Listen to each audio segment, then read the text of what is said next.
Assalamualaikum warahmatullahi wabarakatuh. Perkenalkan, saya Siti Aisyah dengan NIM 23810700086 dari kelas PGMI 5C. Di sini saya akan melisankan jawaban UTS mata kuliah Pendidikan Lingkungan Hidup Teknologi Masyarakat yang diampu oleh Ibu Nur Atikoh MPD.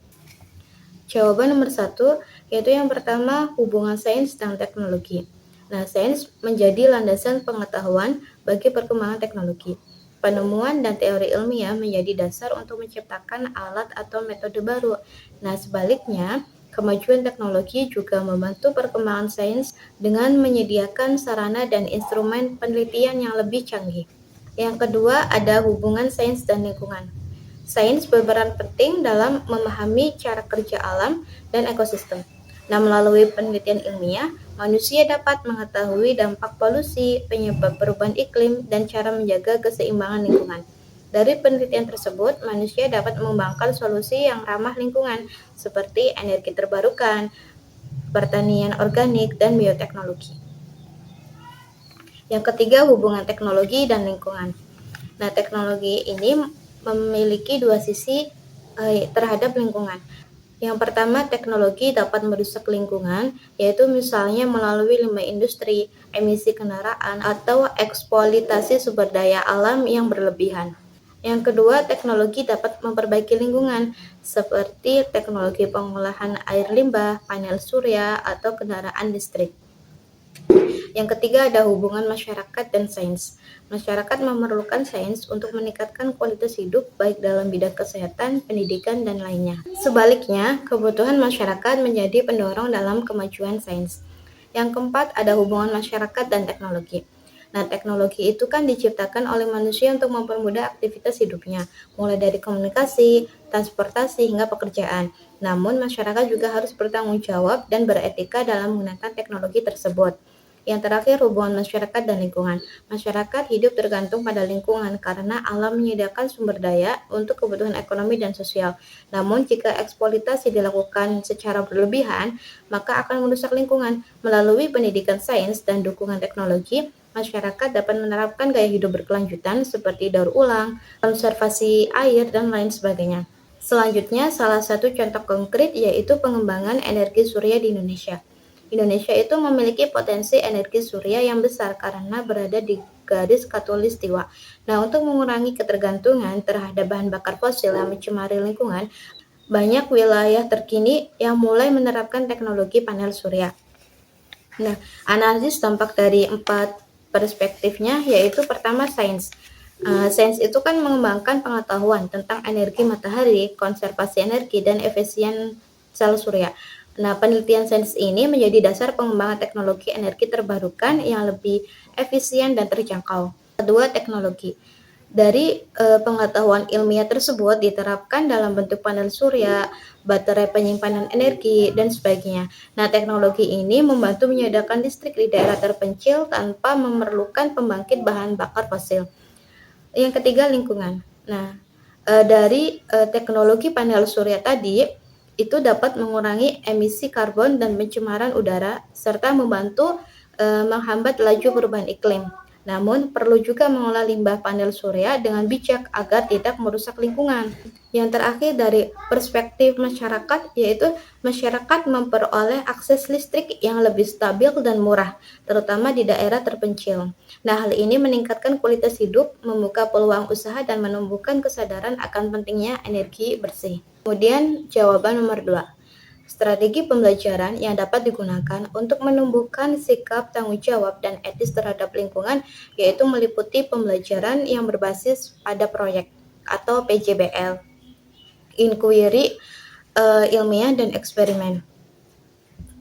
Yang pertama yaitu pembelajaran yang berbasis proyek. Nah, menurut Wibowo dan Hartati 2023, pendekatan berbasis proyek memberikan kesempatan kepada siswa untuk terlibat langsung dalam eksplorasi masalah nyata dan relevan di lingkungan mereka. Misalnya dalam proyek tentang pencemaran lingkungan.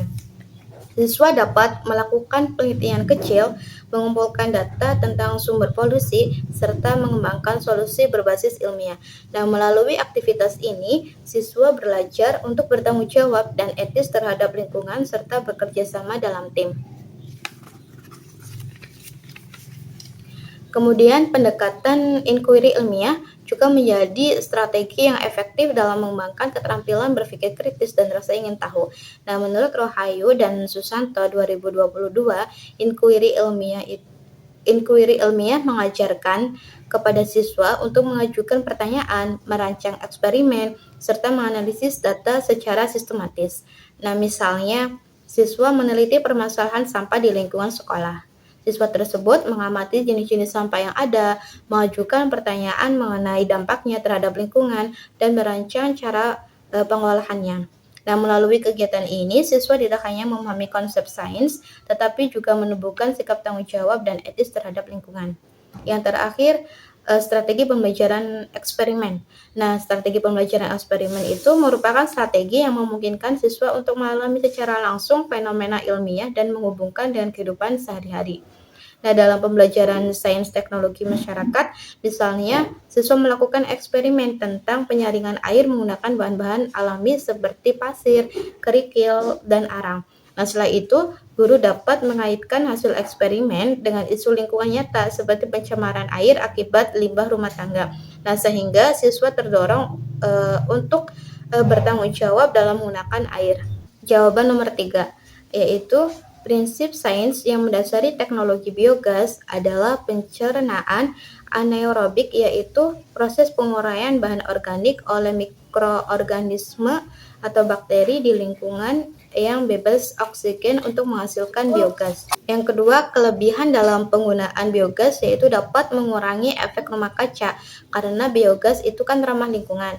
Terus juga bisa menjadi sebuah metode untuk pengolahan limbah, proses pembakaran yang tidak mengeluarkan asap dan bisa mengurangi penggunaan bahan bakar fosil.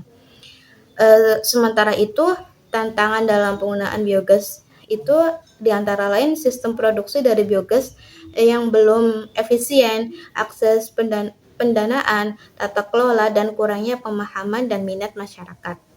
Kemudian dampak positif dari teknologi biogas yaitu yang pertama dapat mengurangi emisi gas rumah kaca, mengelola limbah dengan lebih efektif, menghasilkan pupuk organik, dan mendukung pertanian berkelanjutan.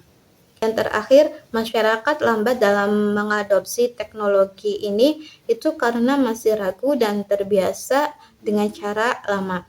Nah, strategi sosial yang dapat dilakukan untuk mendorong penerimaan masyarakat terhadap teknologi ini adalah dengan mengadakan pelatihan yang efektif tentang manfaat, cara kerja, dan pengoperasian biogas.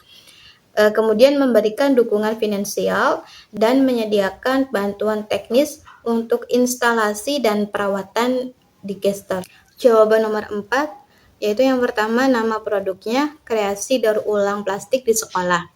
Tujuan dari proyeknya yaitu melatih kreativitas siswa dalam mengolah sampah plastik menjadi produk yang bermanfaat dan meningkatkan kesadaran siswa tentang pentingnya pengelolaan sampah plastik untuk menjaga kebersihan dan kelestarian lingkungan di sekolah. Kemudian langkah-langkah pelaksanaan, yaitu yang pertama guru menjelaskan tentang jenis sampah plastik, dampak negatifnya terhadap lingkungan, dan pentingnya daur ulang. Selanjutnya, siswa diminta untuk mengumpulkan sampah plastik dari lingkungan sekolah secara berkelompok. Selanjutnya, siswa dilatih cara membersihkan dan mengolah sampah, lalu membuat kerajinan tangan seperti tempat pensil, vas bunga, dompet plastik, dan lain sebagainya. Kemudian setiap kelompok diminta untuk mempresentasikan hasil karya dan menjelaskan proses serta manfaatnya.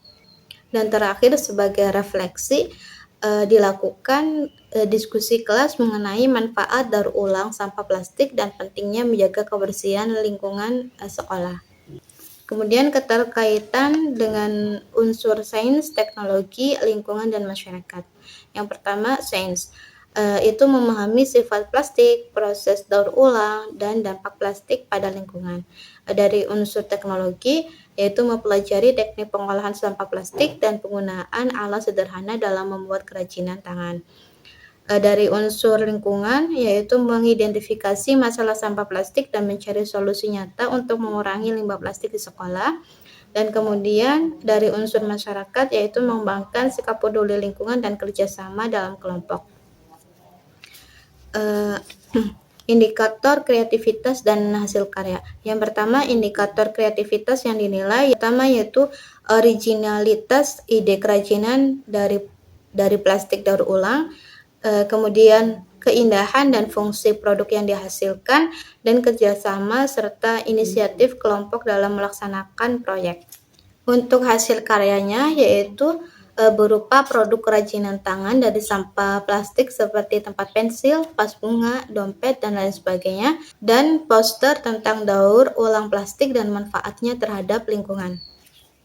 Demikian dari saya mengenai jawaban UTS Pendidikan Lingkungan Hidup Teknologi Masyarakat. Kurang lebihnya mohon dimaafkan. Wassalamualaikum warahmatullahi wabarakatuh.